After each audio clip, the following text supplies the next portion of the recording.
পরম প্রেমময় শ্রী শ্রী ঠাকুরের রাঙা রাতুল চরণে জানাই ভূমিষ্ঠ প্রণাম। আপনাদের প্রতি প্রত্যেককে জানাই আনন্দিত জয়গুরু।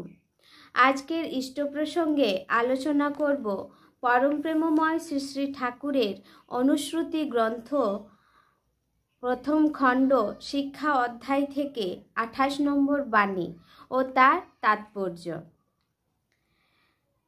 বুঝতে রাখবি শিশুর মতো সন্ধানিত শ্রদ্ধানতি, মুগ্ধ নেশায় বুঝবি তাহা, করাই নিবি দক্ষ গতি। বাণী সংখ্যা 28।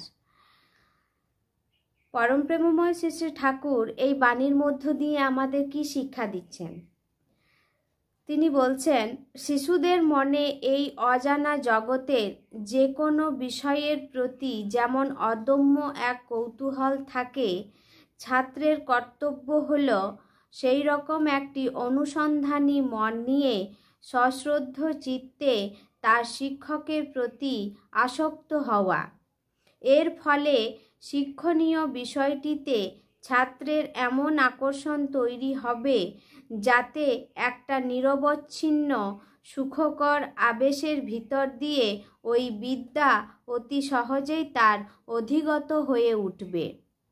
সেই সঙ্গে বাস্তব প্রয়োগের মাধ্যমে ওই বিদ্যাকে বারংবার অনুশীলন করলে সেই বিদ্যায় ছাত্রের নিপুণ তৎপরতাও গজিয়ে উঠবে সত্বর।